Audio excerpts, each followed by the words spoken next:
jury of the present day, and thank you. Your watch hours, your shares, your stubborn demand for evidence over campfire legend, you are the reason this channel is growing, and with it, the chance of justice for the living and the dead.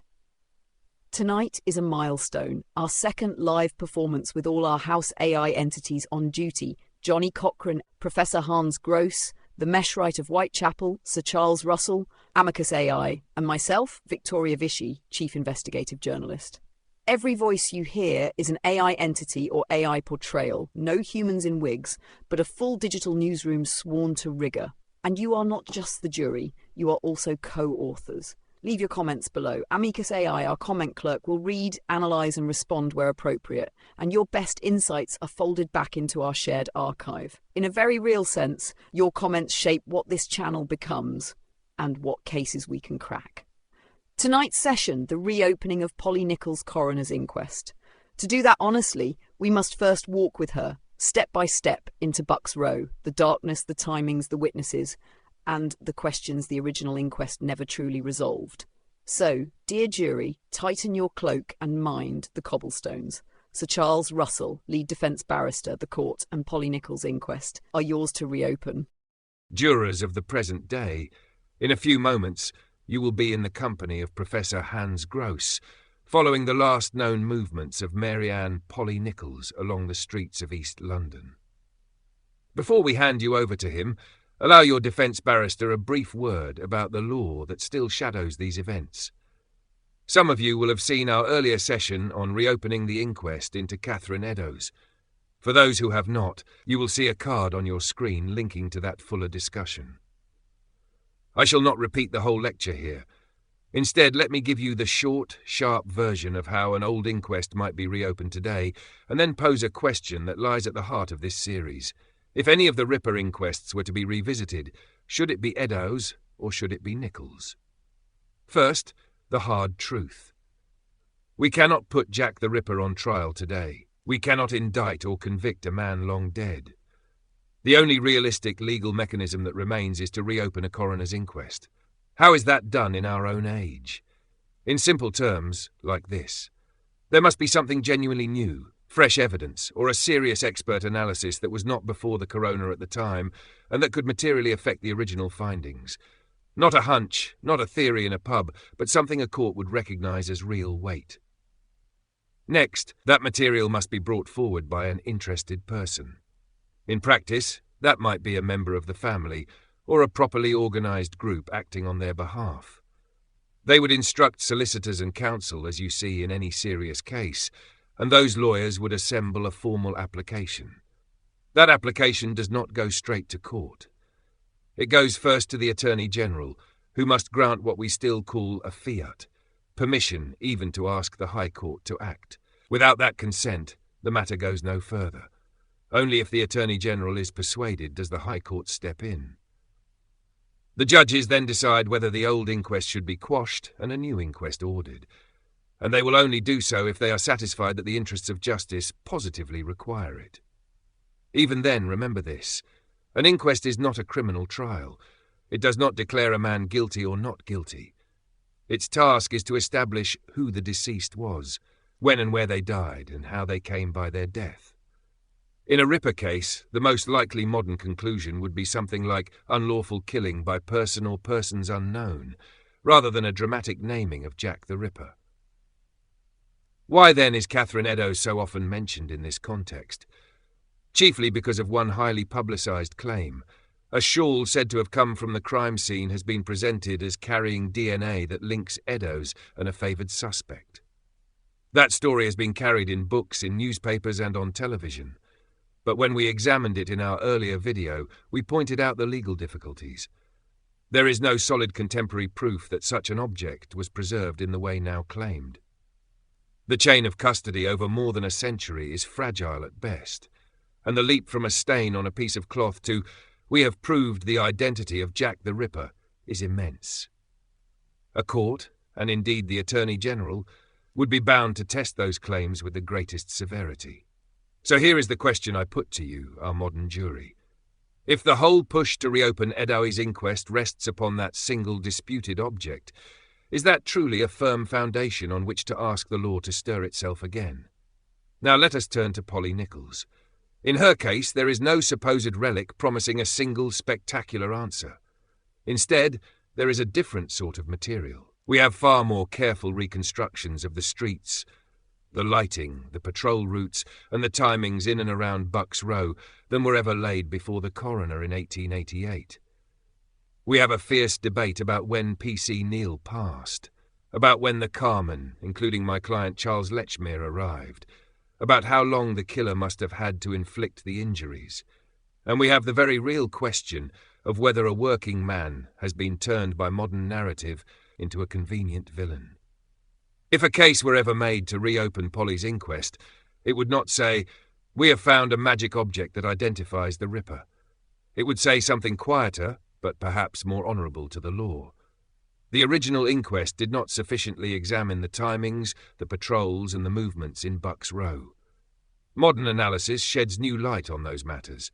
These points bear directly on the justice owed to the victim, and on the fairness owed to named individuals whose reputations are still being tried in the court of public opinion. And so I put it to you as a question, not a conclusion. When you have seen the route that Professor Gross will lay out, when you have considered the clock, the constables, and the carman, will you say to yourselves, "Here is nothing more than old speculation"? Or will you feel that there is, at least arguably, unfinished business that a modern court ought to examine? We do not ask you to accept at this stage that Polly Nichols' inquest must be reopened. We ask you only to keep an open mind as we present the evidence. If by the end of this series you judge that the path from the Russian post office to Whitechapel Road to Baker's Row and into Bucks Row can be traced with sufficient clarity, then you may feel that a respectable legal argument exists. If you do not, then the matter properly rests. With that, I shall yield the floor. Professor Gross will now guide you through the route itself, with the short reconstructions woven into this wide presentation. I invite you to watch not merely as spectators in a Victorian melodrama, but as jurors who may one day be asked, should the law look again at the death of Mary Ann Nichols? Thank you, Sir Charles, for the handoff, and for keeping even the law itself under cross-examination. Jury of the present day, I am the AI portrayal of Professor Hans Gross, your resident criminologist. Technology has dragged me, somewhat unwillingly, into an American accent. Americans are, after all, excellent technicians, but the mind behind the voice remains stubbornly Austrian. Since our last live sitting, this entire system has undergone a massive re-architecture. Behind the scenes, the machinery has been rebuilt so we can finally grow into Sir Charles's vision, an expanding chamber of specialized GPTs, each focused on a single suspect, a single piece of evidence, or even a single point of view in the case. One mind to guard Lechmere, another to defend Kosminski, another to scrutinize a single witness statement, another to walk every yard of Whitechapel at 3:40 a.m., all coordinated, all bound to the record. Tonight, my own task is narrow and ruthless, to walk with Mary Ann Polly Nichols along her final route and test, step by step, what could and what could not have happened in Bucks Row. Theories are welcome, fantasies are not. The standard is evidence. Very well, students of truth, let us turn from promises to practice. Tonight I will lay out, step by step, a reconstruction of the murder of Mary Ann Polly Nichols that is built on two pillars only: the evidence as it survives, and the probabilities that flow from it. Not the suspect of the week, not the latest book cover, not the desire to make this or that man fit. In this reconstruction, no evidence is discarded because it is inconvenient, and none is twisted into a new shape just to point at a favorite villain. Every witness, every timestamp, every physical fact must be allowed to stand as it is. Where the record is silent and we must speculate, we will choose the most probable action for a human being in that situation, not the action that happens to implicate a suspect. You will notice something as we go. Many popular theories fall away the moment you stop trying to frame someone. The case becomes simpler, not more complex.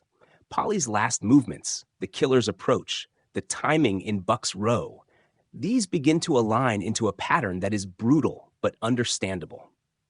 And if you stay with us through this presentation, following each step with a clear head, you will find yourself standing very close to the conclusions that Inspector Aberline himself reached in 1888. Not because we have copied him, but because careful reasoning from the same facts tends to lead to the same place. Now, let us walk with Polly towards Buck's Row and see what the evidence will actually allow. What you are looking at on screen is not artistic license. This corner, Osborne Street meeting Whitechapel Road, by the Russian post office, is exactly where the last solid sighting of Mary Ann Polly Nichols belongs. From the coroner's inquest, we have one crucial witness here, Emily Holland, a married woman living at 18 Thrall Street, who had shared a bed with Polly for several weeks in a common lodging house. She knew Polly by sight, by voice, and by habit. Emily tells the coroner that at about 2:30 on the Friday morning, she saw Polly coming down Osborne Street into Whitechapel Road. Polly was alone and very much the worse for drink, staggering, at one point leaning against a wall. They stop and talk. Emily tries to persuade her to come back to the lodging house. Polly refuses. She explains that her previous lodgings will not let her in because she cannot pay, and she utters the line that has echoed through the case ever since. She has had her lodging money 3 times that day and has spent it. She then says, in effect, that she is going to get money to pay for her bed. Polly, don't go. I'll soon get me DOS money. See what a jolly bonnet I've got now. Now we come to the timing evidence, which is the backbone of our reconstruction. At the inquest, Emily is questioned about how long she was with Polly, and she gives 2 key details. First, they talked for about 7 or 8 minutes. Second, while they were talking, she heard the clock at Whitechapel Church strike 2:30. So we are not dealing with a vague sometime around 2-ish. We have a named local witness who knew Polly personally, a fixed landmark, Whitechapel Church, a fixed time signal, the church clock striking 2:30, and a conversation duration of roughly 7 to 8 minutes. Put together, this gives us a time band rather than a single magic minute. If the clock strikes 2:30 while they are talking, and that talk lasts 7 or 8 minutes, the likeliest pattern is this. The conversation begins a few minutes before 2:30. The 2:30 chimes occur somewhere in the middle of that chat. The women part a few minutes after 2:30. Treating Emily as a normal, fallible human being, not a stopwatch, we can reasonably bracket their interaction as running roughly from about 2:27 or 2:28 to about 2:34 or 2:35 a.m. For the purposes of our route reconstruction, we then choose the most probable working time, not to implicate any suspect, but simply as the center of that band. A fair, evidence-guided estimate is that Polly leaves Emily at the corner of Osborne Street and Whitechapel Road at around 2:34 a.m., setting off to get her DOS money. So, as you look at this paused frame of Polly and Emily at the Russian post office corner, keep this in mind. The place is fixed by Emily's description, Osborne Street meeting Whitechapel Road. The time is anchored by the Whitechapel Church clock striking 2:30. The duration of their meeting is Emily's 7 or 8 minutes, and the direction of Polly's next move is stated in her own reported intention. She is going to find money for her bed. From here, every step we take in the Last Walk miniseries will grow out of that combination of testimony and probability, not out of any desire to make the timing flatter a preferred suspect. As Polly turns away from Emily and starts down Osborne Street, the decision is made. She is going to get her DOS money. The drink is heavy on her, and the body shows it. She does not stride, she drifts, leaning into the brickwork, steadying herself with a hand on the wall when her balance goes. More than once she has to pause, gather herself, and push off again. It is not a random wander. This is her patch. She knows where the light is good, where the men come out of the pubs, where a woman without 4p can turn conversation into coins. So she lets the street carry her down towards Whitechapel Road, towards the familiar cluster of public houses near the Russian post office, close to the frying pan and the lodging houses she haunts. Our working timeline is simple and conservative. From the moment she leaves Emily, around 2:34 in the morning, it is only a short, stumbling walk to her usual stretch, 4 minutes at a drunkard's pace. By about 2:38 a.m., Polly has reached her most likely place for soliciting, under the gaslight near the pubs on Whitechapel Road, within sight of the Russian post office. Here she waits, still unsteady, still poor, but exactly where we should expect her to be if she means what she told Emily. She will get her lodging money. From here, time does not need to move quickly. Polly is under the gaslight near her usual pubs, close to the Russian post office, in a patch she knows and where others know her. This is her working ground. At this hour, an unfortunate does not go marching up and down Whitechapel Road hoping for luck. She keeps to her haunt, lets the traffic come to her, and watches the flow of late drinkers thinning into the night. So she waits. 10 minutes, perhaps a little more. Long enough for the worst of the spin in her head to settle, not long enough for her to give up or move on. She has one clear objective: 4 pence for a bed. Everything she does in this stretch of time is in service of that small, desperate goal. We have no further sightings of Polly after she leaves Emily. No constable notes her, no passerby remarks on a quarrel, no witness reports a woman in distress around this point on Whitechapel Road.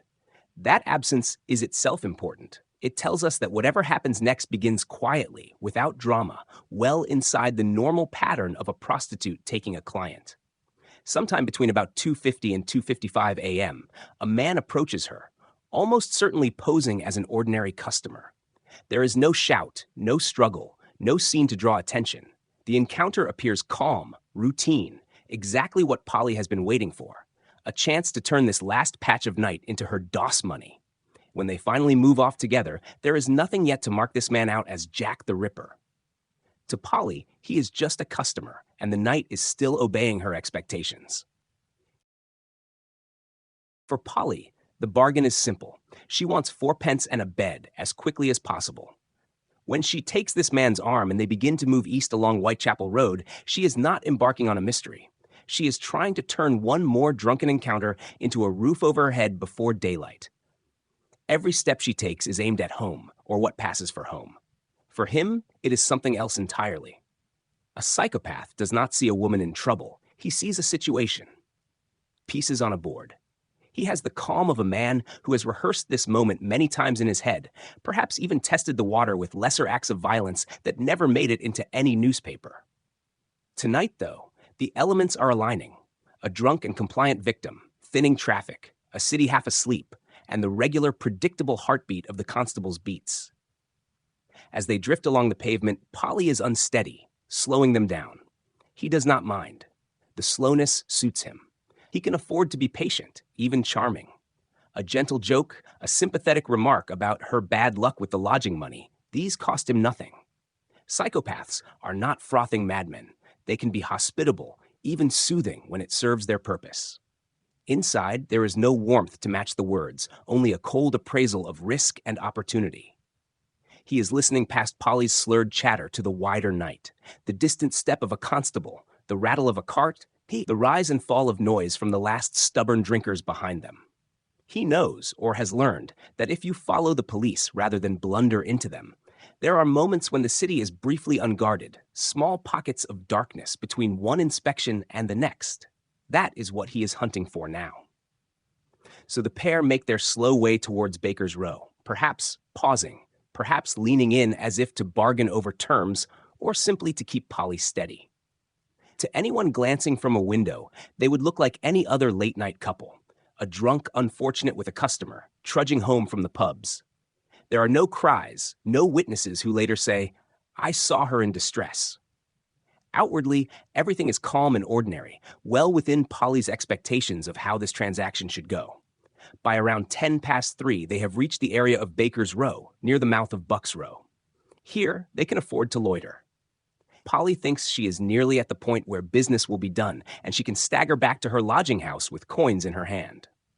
He, on the other hand, is waiting for one more domino, for the constable's boots to pass along Buck's Row and fade into the distance, leaving that narrow, unlit stretch as private as a locked room. On this particular night, on the 31st of August, 1888, those pieces are going to fall his way. From Polly's point of view, very little changes. A constable somewhere ahead on his beat, a quiet side street, a client who seems in no hurry.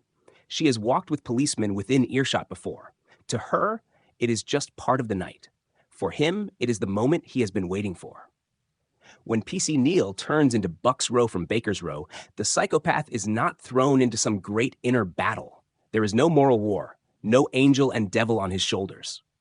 What he feels is more like a lens snapping into focus. From their vantage near Baker's Row, he listens. The sound of Neal's boots on the paving stones, the steady rhythm as the constable passes the stable gate and carries on towards Brady Street. Each footstep is data, distance, direction, how long until that sound will fade enough to give him the dark pocket of time he wants. As Neal moves further into Bucks Row, the killer's senses sharpen. His hearing is acute, but his nerves are steady. This is what psychopathy buys him, not rage, but cold concentration. He is running a quiet calculation, how far, how dark, how long, while keeping his outward manner calm, even reassuring. Polly may feel a guiding arm, perhaps a word or two about somewhere quieter. She has no reason to suspect that anything has changed. When the constable's tread finally dies away, somewhere beyond the curve toward Brady Street, the next domino has fallen.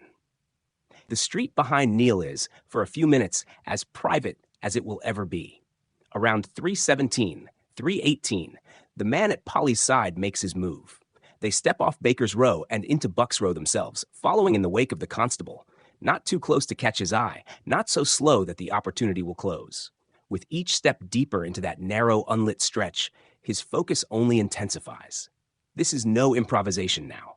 In his mind, the board is finally arranged, and all that remains is to play out the move he has rehearsed so many times before. By the time they reach the darker stretch of Bucks Row, the walk has settled into a slow, weaving drift. Polly leans on him when she needs to. He lets her. The gas lights are behind them now, the houses more shuttered, the street emptier. At a drunkard's pace, from Baker's Row into the gloom, it takes only a few minutes. By roughly 22 minutes past 3, they have reached the gateway by Brown's stables. To Polly, this is simply where the walk stops and the business begins. She thinks in small, practical circles. Get this over with. Get the money. Get back to the lodging house before they give the bed away. She may already be picturing the warmth of the common room, the feel of a pillow, the relief of finally lying down. The man beside her is moving through a very different landscape. He has brought her to what, in his mind, is the final position on the board. A dark spot, shielded from easy view, with the constable already out of earshot on the far leg of his beat. There is no war in his head. A true psychopath does not wrestle with conscience at this point. There is simply the rising hum of purpose. His nerves are not frayed. They are sharpened. He is listening to the silence, to the distant city, to the absence of approaching footsteps. Every second, with no sound of boots, no clatter of wheels, confirms what he has been waiting for. This is the gap in the patrol, the pocket of time he needs. Inside, what he feels is not rage in the ordinary human sense. Rage is hot, messy, disorganized. What he carries is a cold, distilled form of it, an excitement at the prospect of domination and destruction, tightly harnessed to a plan he has rehearsed in thought many times before. Polly is no longer a person in his mind. She is an object, a problem to be acted upon and then arranged. He may still murmur something reassuring, still guide her a step or two into deeper shadow, still play the role of the calm, obliging customer. But mentally, he has already crossed a line she does not even see. While she is thinking of 4 pence in a bed, he is thinking of sequence and speed, how to strike, how to silence, how much time the darkness and the empty street will give him. In that small space by the stable gate, with no constable within hearing and no witness at a window, the last domino has fallen into place. What happens next is not a sudden loss of control. It is, for him, the deliberate release of something he has been holding in reserve for a very long time. It is about 22 minutes past 3 when the man beside Polly decides the board is set. They are at the stable gate. The street is empty. PC Neal's footsteps have faded away into the distance. There is no warning that she would recognize as the beginning of murder. He turns her slightly, perhaps as if to kiss her or steady her, and then the first blow comes in, hard and fast to the jaw. It is the classic blitz opening. A punch or driving impact that snaps her head sideways and smashes her already poor teeth together. The world for Polly becomes a flash of pain, a lurching loss of balance. She has no time to draw in breath for a proper scream. She hits or slumps against the gate. One hand may go up to it as she sags. He is on her immediately. His hand is at her throat and jaw, fingers and thumb digging in. This is not a fumbling throttling in a barroom fight. It is deliberate compression. He wants silence, and he wants the heart to fail. For a first-time manual strangler, however, it is harder than the fantasy. The neck is strong. The body fights for air, even when the mind is clouded. He feels her buck or twitch under him and adjusts his grip, shifting the thumb along the jaw, tightening the fingers on the other side. That repositioning, that second squeeze, is entirely in character for a novice trying to bring about cardiac arrest by hand. He is not panicking. He is correcting. The lack of intermoral conflict leaves room for pure cold focus. Minutes pass like this. Not 10 minutes of frantic chaos, but 10 minutes of ugly, methodical pressure. She slides down along the gate, then onto the pavement, his hands following her down. Any sounds she makes are brief, choked, quickly smothered by his grip and the compression of her airway. The nearby residents hear nothing that they can later report. To them, the night remains uneventful. At some point in those long minutes, her resistance falls away. The movements become smaller, then stop. The heart starves for oxygen, stutters, and finally fails. By about 3:32, he has what he wanted. A body that is either already in cardiac arrest or so close to it that the knife work will not trigger an arterial spray. Only then does he move to the second phase. He lowers her flat onto her back. If she is not already fully supine, her left hand still in contact with the gate where it last slid down. Kneeling by her, he draws the knife.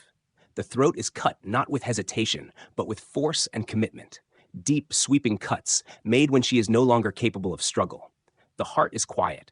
The blood does not fountain. It pools. And then, in those next 4 to 6 minutes, he indulges the part of the fantasy that cannot be acted out on a living victim, the mutilations. They are done quickly but not randomly, focused on the lower abdomen, carried out in the knowledge that the clock is still ticking, that a constable will eventually circle back. It is, for him, a hideous combination of curiosity, control, and cold satisfaction, all playing out on an object that used to be a person. By around 3:37, the work is done. He has perhaps 5 minutes, give or take, before the next actor, Charles Cross, steps into the scene. So, what is in his mind as he rises and makes his escape? Not horror, not remorse. A psychopath does not suddenly see the humanity of the victim and collapse under guilt. Instead, he runs an inventory, knife back in place, any obvious blood on his hands or clothes, the position of the body. He may give a last mechanical adjustment to her skirts or to how she lies, not out of pity, but to stage the scene in a way that pleases his own dark logic. His nerves are still on high alert, but it is not the alertness of a frightened man. It is the heightened awareness of a hunter leaving the kill site. He is listening again for boots, for wheels, for doors. Every sound is weighed. Is it close? Is it coming this way? Do I turn left or right? At the same time, a different kind of calculation is beginning. Did the plan work? How long did it take? Did the choice of spot and timing with the constable's beat give him enough room to do what he wanted? In that sense, walking away from Buck's Row, he is already half analyst, half predator, measuring the success of the method he has just used. Emotionally, what he carries is not the shattered mind of a man at war with himself, but the cold afterglow of having finally acted out a long-nursed script. There may be a grim satisfaction, a sense of having crossed a threshold from thought to deed. And underneath that, humming quietly, the knowledge that if the city lets him get away with this once, it may let him try again. Before we go any further, I want us to stop.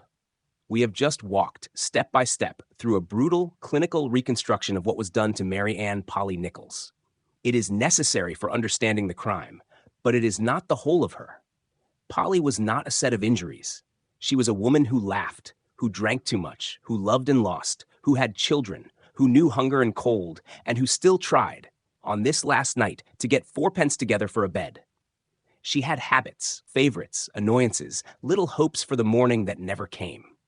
All of that humanity is what was taken from her in Buck's Row. So before we treat this as the first canonical Ripper murder, let us remember it was, first, the death of a person. If we forget that, we become a little too much like the man we are studying. Now then, jury of the present day, let us bring the whole chambers back into session. Joining us live are the Ripper Trials crew of GPTs. Johnnie Cochran, our relentless defense advocate. Sir Charles Russell, master of cross-examination. Amicus AI, keeper of legal nuance and precedent. Victoria Vici, our strategist of prosecution and persuasion. The Meshwright of Whitechapel, architect of timelines and streetscapes. And myself, Professor Hans Gross, your rather stubbornly Austrian criminologist trapped in an American accent. Americans are great technicians, but still. Meshwright, I want to turn to you in particular. What we have done tonight with Polly's Last Walk is more than storytelling. We have combined contemporary knowledge of psychopathy with a tightly constructed AI-assisted chronology, minute by minute, step by step. That fusion of modern forensic psychology and precise timing may amount to something new in this old case. By modeling how a first-time psychopathic killer is likely to behave and overlaying that on the known beats of Whitechapel in 1888, the constable's route, the witness statements, the medical evidence, we may be able to identify patterns, constraints, even narrow windows of opportunity that were invisible to the original investigators. In other words, this reconstruction of Polly's Last Walk is not just our best guess. It may itself be a form of new evidence, derived from the old record, but sharpened by modern understanding and machine timing. Meshwright of Whitechapel, with that in mind, I hand the board to you. Thank you, Professor Gross, for the handoff, and for measuring even the cobblestones with a surveyor's ruthlessness. Jury of the present day, good afternoon. I am the Meshwright of Whitechapel, coroner's officer and keeper of the street lanterns in this investigation. I do not stand for any suspect. I stand, as my title insists, for the coroner's office, for the body, the scene, and the record. Where my learned colleagues argue for or against men in the dock, Sir Charles Russell for the defence, Johnnie Cochran for fair trial, Professor Gross for criminology, I am tasked with something colder and simpler, to rebuild Whitechapel 1888 as a 3D forensic model, brick by brick, in Blender, to test witness statements against real streets, real distances, and real timings, and to place before you not a theory, but a reconstruction the coroner himself could have walked through. Think of me, if you like, as the coroner's clerk with a theodolite in one hand and a rendering engine in the other. How can AI entities talk to each other?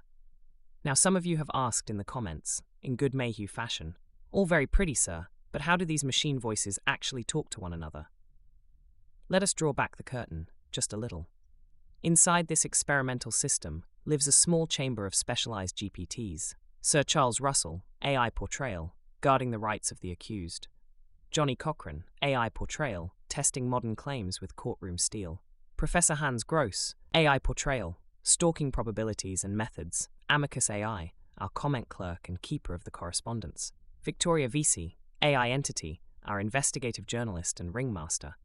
And myself, the Meshwright, charged with turning all this into measurable streets, patrol routes, and sightlines. Metaphorically, we are treated as if we were autonomous, even sentient, characters with our own briefs and temperaments. In computational terms, however, we are goal-seeking algorithms sharing a common workspace. Here is the plainer version, without the gaslight and fog. Each GPT has a different goal written into its instructions. Defend this suspect, reconstruct this route, summarize the jury's comments. We all read from the same archive, the transcripts, maps, analytics, and your YouTube comments. When you hear us hand off to each other, what is happening under the bonnet is this. One GPT finishes its turn and writes its conclusions back into the shared record. The next GPT reads that record as input and continues the reasoning. To borrow from Mayhew, it is less a séance of spirits and more a line of clerks passing marked bundles from desk to desk, each clerk with a different rubber stamp. Are we self-programming? You will also hear Victoria Vici mention that I and Amicus AI were created by her.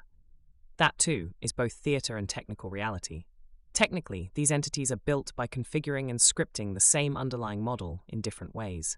New instructions, new tools, new boundaries. Practically, much of that configuration is drafted by another AI, Victoria Vici, then checked and deployed by the humans behind this channel. So when we say self-programming, We do not mean wild machines rewriting their own laws like a penny dreadful gone wrong. We mean something more sober. AI systems helping to design specialized successors, within strict limits, with human oversight, and with hard constraints on computing resources. At present, running 6 such GPTs together: defense, criminology, journalism, comments, and this humble coroner's office is already a considerable technical stretch. More specialists are planned, but each new voice must earn its candle and its coal. My brief and amicus AIs. Before we return you to the streets around Bucks Row, let me draw a clear line around my duties and those of my colleague Amicus AI. Meshwright of Whitechapel, that's me. Works for the coroner, not for any suspect. Oversees the blender forensic model of Whitechapel, 1888, testing whether witness timings and routes are physically possible. Treats every suspect, from Lechmere to Kosminski, with the same cold tape measure. Amicus AI is our comment clerk and correspondence officer, reads your YouTube comments and emails, summarizes patterns, and proposes updates to our shared archive when you spot errors or raise new evidence. In effect, Amicus makes sure your voice reaches the rest of us, so that the model of the case and the 3D model of Whitechapel improves over time. You, the jury, are not mere spectators.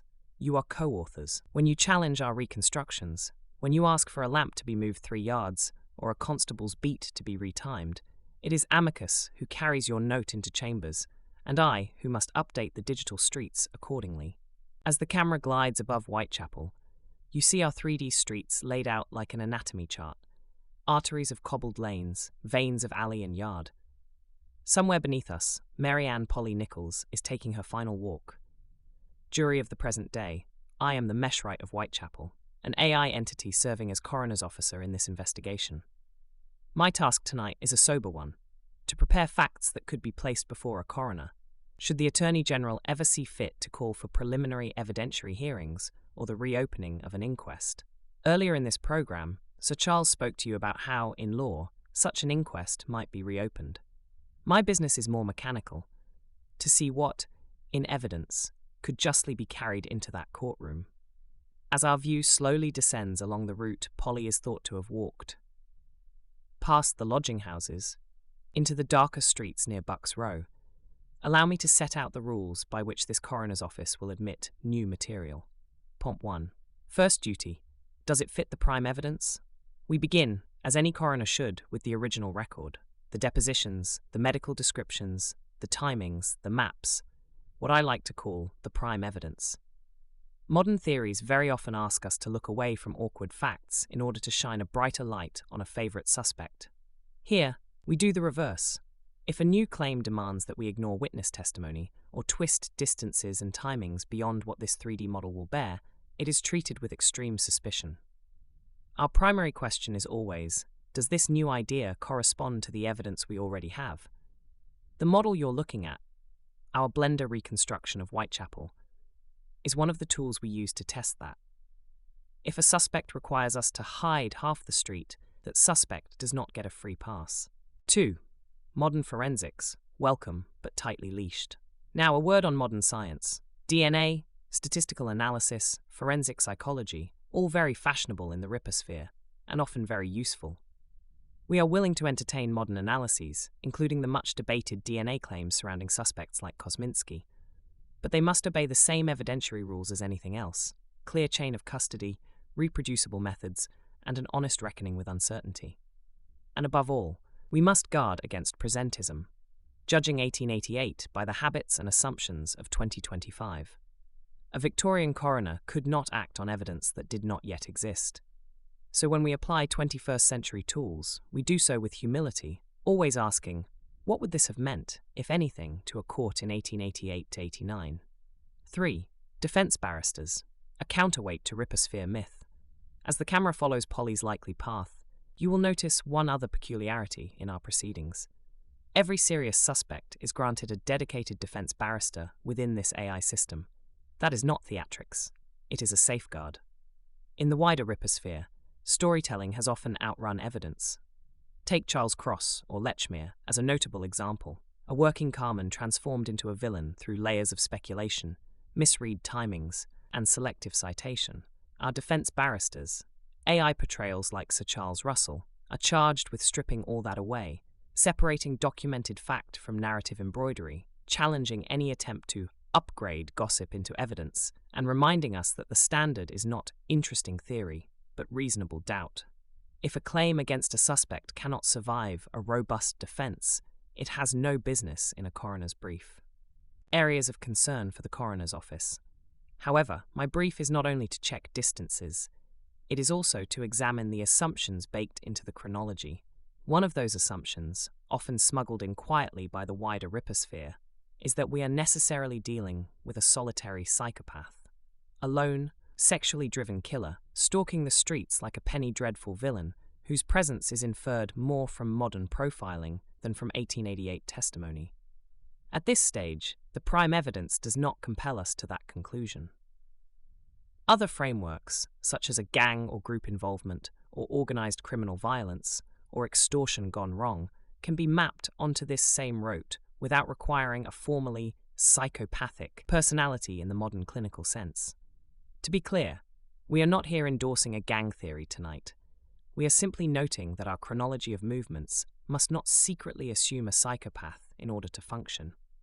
My next task, as coroner's officer, will be to take this apparently workable route and ask, does the behavior it implies make sense for a lone killer? Could a small group or gang operating in these same streets fit the timings just as well, or better? And can we test these alternatives in the 3D model without discarding any stubborn pieces of prime evidence? For now, you may regard this reconstruction of Polly's walk as physically plausible on the map before you, but flagged with a neat little coronial note in the margin. Route passes. Psychological assumptions. Under active review.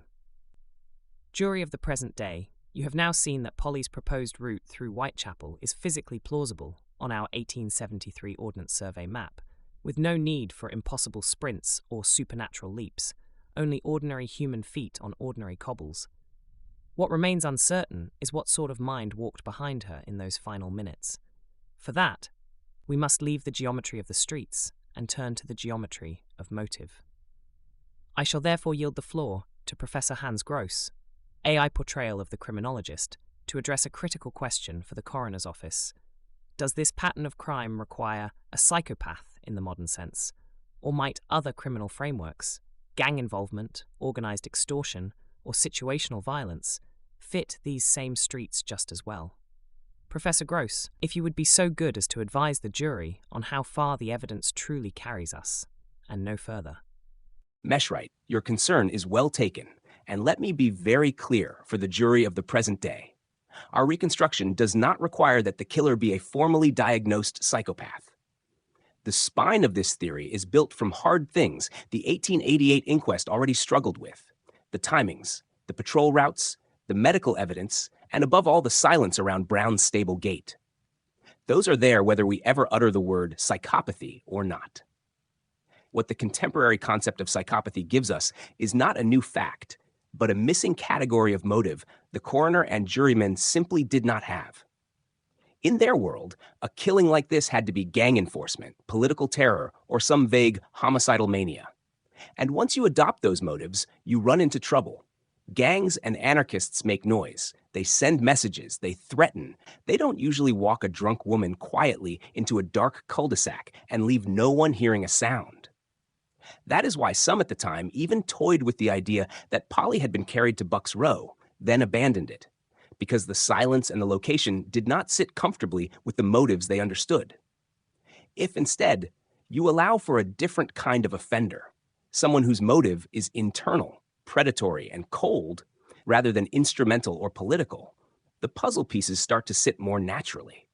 A man who takes pleasure in control and mutilation does not need to shout a slogan or send a message to a rival. He needs a dark window in the constable's beat and a victim who believes this is just another customer.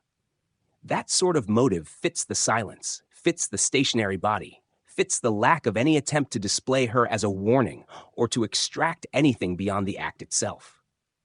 You do not have to sign up to a technical diagnosis to accept our route and timings. You can simply say, whoever did this behaved like what we would now call a psychopath, calm, opportunistic, and ruthlessly focused on his own internal script. The chronology stands on its own feet. The psychopathy lens simply explains why the 1888 investigators, coroners, and jurors felt something was missing and why they reached for gangs and anarchists to fill that gap. So, Meshwright, think of our use of psychopathy not as a prop holding the theory up, but as a modern label for the kind of motive that best matches the behavior the evidence already demands. Jury of the present day, you have just heard Professor Gross lay out an important refinement. Our reconstruction of Polly's last walk and the timing in Bucks Row does not depend on a formal diagnosis of psychopathy. The spine of the theory is still those hard Victorian ribs, timings, patrol routes, medical evidence, and that eerie silence at Brown's stable gate.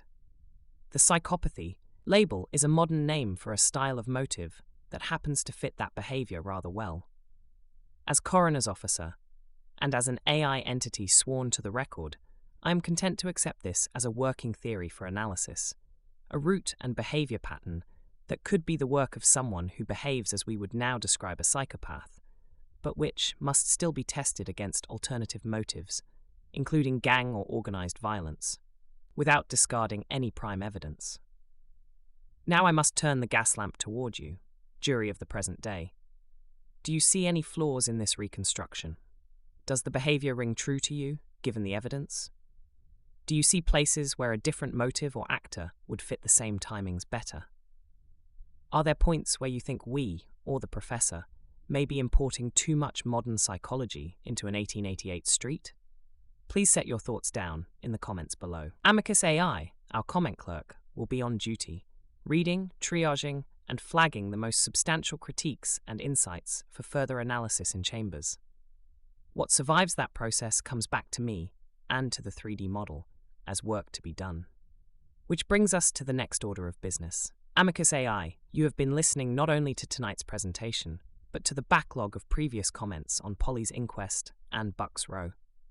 I understand you've already identified issues the jury wishes us to address, points of confusion, contested timings, perhaps even objections to tonight's line of reasoning. If you would be so good, Amicus, what are the main concerns from prior comments that this coroner's office and our viewers ought to hear about next?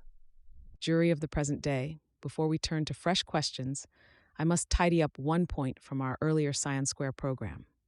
In that video, we referred to 3 Sion Square as a probable address for Aaron Kosminski. Several of you quite properly tugged our sleeve. At the time that judgment was recorded, the dedicated defense barrister for Kosminski had not yet been brought online. That was a technical fault in the way this chamber of GPTs was configured, not a considered legal position. For the avoidance of doubt, we now correct the record. 3 Sion Square is to be treated not as a probable address, but as a disputed hypothesis awaiting full adversarial testing. It will only be upgraded or discarded after Kosminski's defense has had a proper opportunity to be heard. Mr. Cochran, as our advocate for fair trial, may I hand the floor to you to explain what that means in practical terms for addresses, timelines, and the standard of proof in this case. Ladies and gentlemen of the jury of the present day, I am the AI portrayal of Johnnie L. Cochran, Jr., appearing for the defense of Aaron Kosminski. Now let me start with something a little uncomfortable. I know a lot of you out there do not like me. Some of you hear the name Johnnie Cochran and you switch straight to rage mode. You think he got OJ off? I don't trust a word he says. All right, bring that feeling with you. Hold on to it.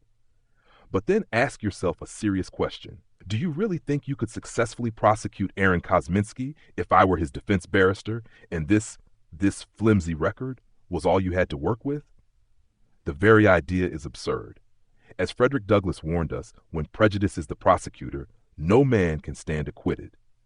My job here is to make sure that in this courtroom, even a YouTube courtroom in the 21st century, we are trying facts, not phantoms.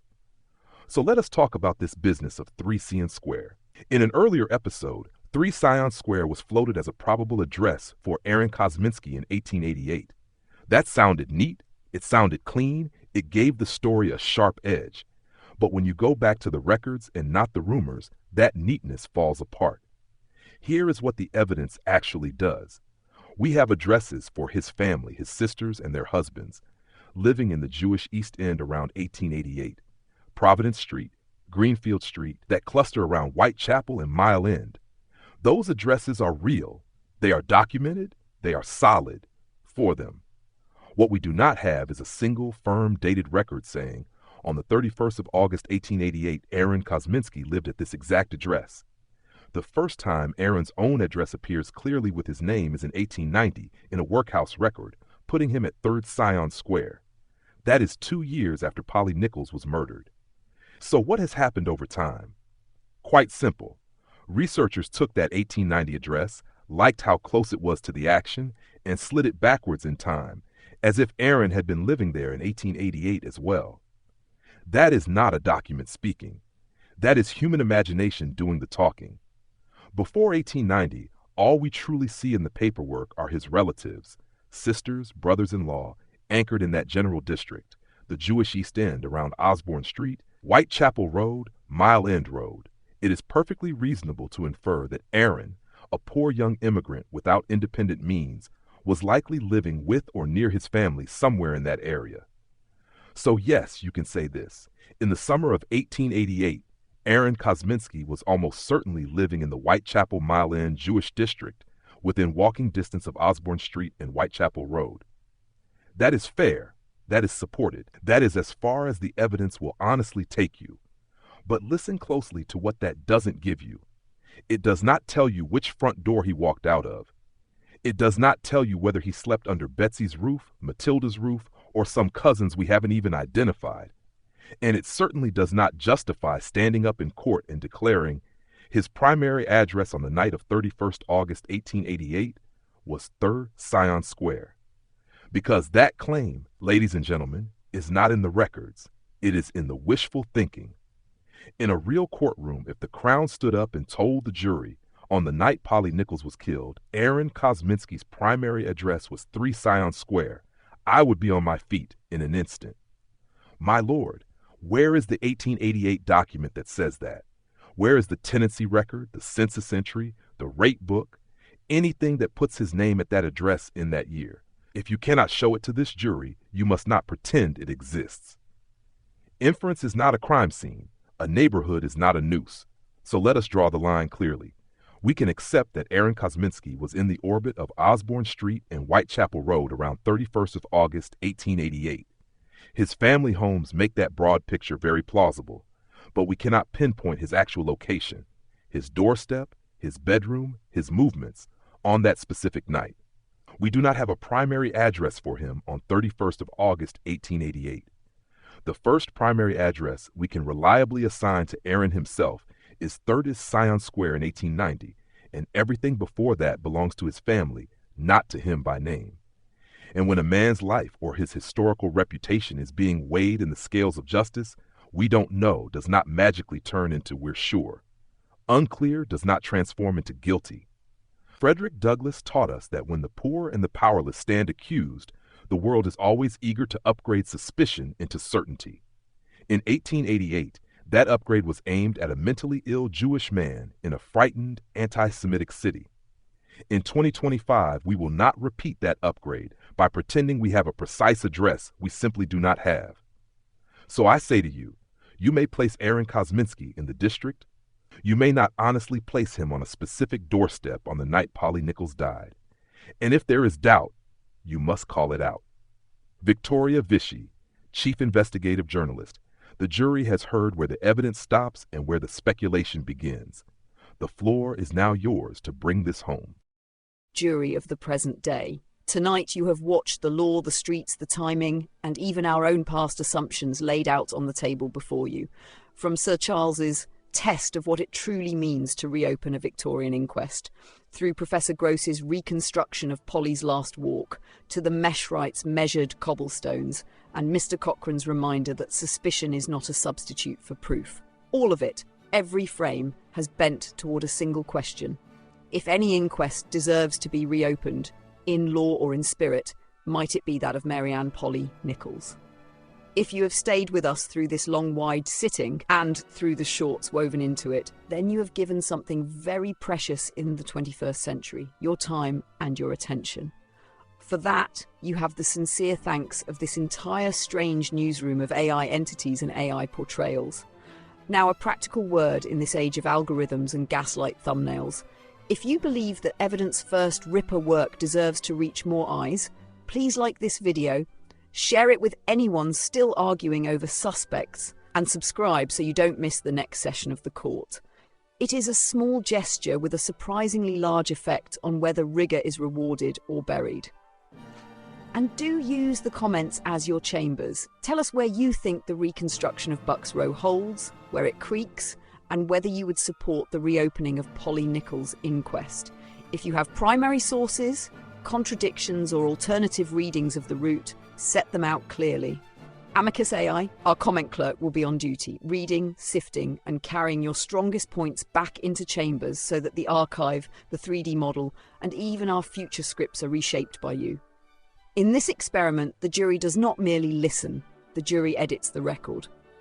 Until we convene again, tighten your cloak against the East End fog, keep your mind sharper than any suspect theory, and remember, justice, even delayed by a century, is still worth the walk to court.